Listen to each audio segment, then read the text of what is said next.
di dalam pengelolaan uang negara. You are never alone. Jadi ketika kita merencanakan satu program, maka di situ harus ada perencanaan. Program prioritas yang dimiliki oleh Badan Gizi, persetujuan ini merupakan tripartit. Badan Gizi, Menteri Keuangan, Menteri Perencanaan Pembangunan.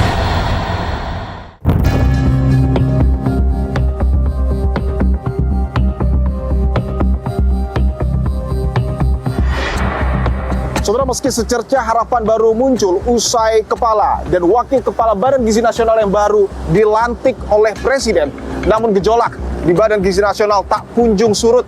Persis di depan saya adalah kantor Badan Gizi Nasional, saudara, yang bahkan pada beberapa waktu yang lalu sempat disegel oleh koalisi masyarakat MBG Watch. Tidak hanya itu, bahkan ada sekelompok orang yang kemudian masuk ke lobi dari gedung BGN. Bahkan salah satu pria di antaranya mengamuk karena ingin bertemu dengan kepala BGN yang baru, Nanik Sdeyang. Tidak berhenti sampai di situ, saudara. Ada sejumlah perempuan yang datang jauh-jauh dari Sumatera Utara untuk meminta keadilan kepada BGN karena mengalami kerugian terkait dengan implementasi program makan bergizi gratis. Saya sudah bersama dengan 3 orang perempuan yang datang jauh-jauh ya dari Sumatera Utara.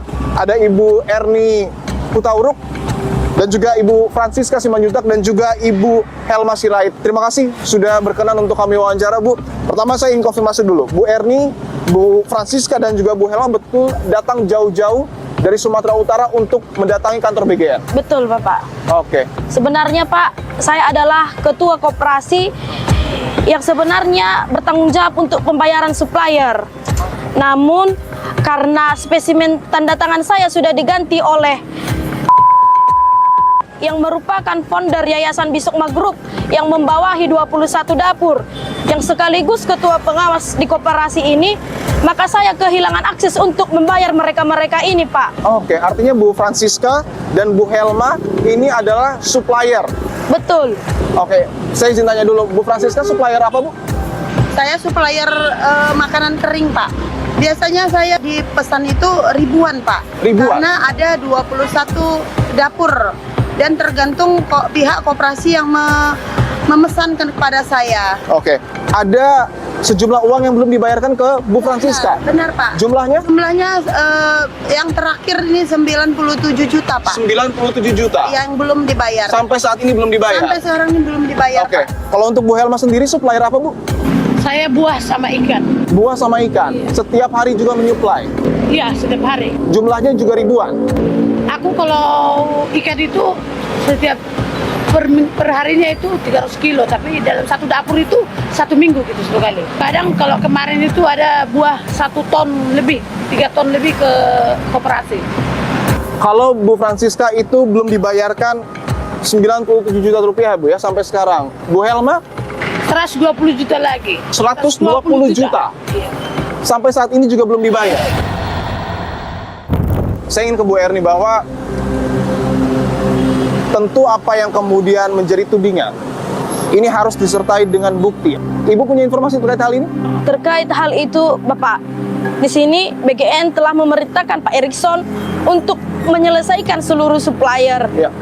Dan di sini saya sampaikan kepada Pak Erikson dan juga pengacaranya Bu Melpa, Bu, rekening koran tidak bisa dibohongi.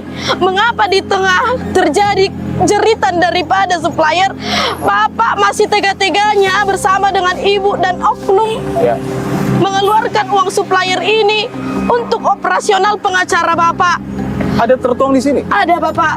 Boleh saya lihat, Bu? Boleh, Bapak. Di sini juga saya baca bahwa saja uang supplier ini membayar konsultan yang dipilih oleh sendiri sebesar 66 juta.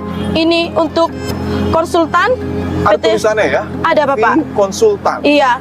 Tiket pulang lawyer oleh Hendra. Tiket pulang. Lawyer.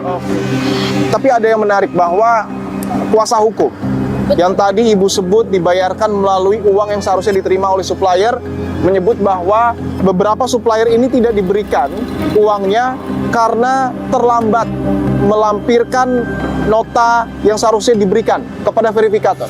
Tanggapan atas tuduhan ingkar janji, kami menolak secara tegas terhadap tuduhan yang menyatakan bahwa kepengurusan koperasi yang baru telah melakukan ingkar janji. Faktanya, saya sampaikan kembali faktanya, pembayaran telah dilakukan terhadap seluruh kewajiban yang telah terverifikasi dan memenuhi persyaratan administrasi yang ditetapkan oleh konsultan, yaitu sejumlah 40 supplier telah dibayar lunas pada tanggal 20 Mei 2026. Munculnya klaim baru, saya tegaskan, munculnya klaim baru setelah penutupan verifikasi tidak merupakan kewajiban daripada koperasi dengan kepengurusan yang baru. Tidak betul, sebab tanggal 21 April 2026, Bapak kuasa hukum kami yaitu Bapak Simare-Mare telah memberikan secara langsung melalui pesan WA. Bahkan Pak, ibu ini dan ibu ini sudah tidur di depan ketua pengurus yang diangkat oleh ibu ini juga sudah tidur di depan yayasan.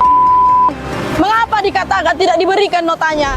Saya ingin ke Bu Helma dan Bu Francisca, bahwa Bu Helma dan juga Bu Francisca sempat memblokade ya, Iya. sempat duduk Iya, di depan dan dari tidur pagar malahan. dan tidur. Dan tidur malahan di situ, Apa Pak. yang ingin disampaikan dengan aksi yang Ibu lakukan sebenarnya? Kami ini orang kecil, Pak. Kami tidak bisa melawan orang besar. Ya. Tapi kami berusaha untuk mencari keadilan. Kami hanya meminta uang kami. Dan kami meminta hak kami, Pak. Itu aja, Pak. Tolong kami, Pak Prabowo. Tolong kami. Kami mau minta hak kami. Kami mau minta uang kami, Pak. Oke. Itu aja, Pak. Oke. Dari Bu Helma, mungkin apa yang disampaikan Bu dengan aksi Ibu memblokade salah satu pintu BGN? Tolong Bapak Prabowo, aku orang susah. Aku datang kemari pun, aku tinggalkan anak aku kecelakaan karena nggak ada bayar uang loh Pak. Saya minjam kemari, kesana kemari untuk datang kemari. Karena uang saya nggak ada uang. Jadi aku nggak tahu permainan BGN. Aku cuma tuntut hakku aja. Kondisi saya sekarang udah nggak mampu bertahan hidup. Padahal program Bapakmu Prabowo ini program yang mulia sekali, sangat membantu kami di Tapanuli Utara. Tapi oknum-oknumnya ini loh Pak, tidak jelas.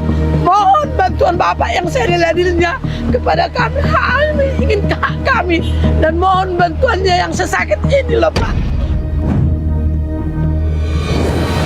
Kami melakukan penelusuran terhadap lebih dari 200 yayasan yang menjadi mitra MBG, dan dari 200 sekian yayasan itu 102 diantaranya terafiliasi dengan berbagai macam aktor.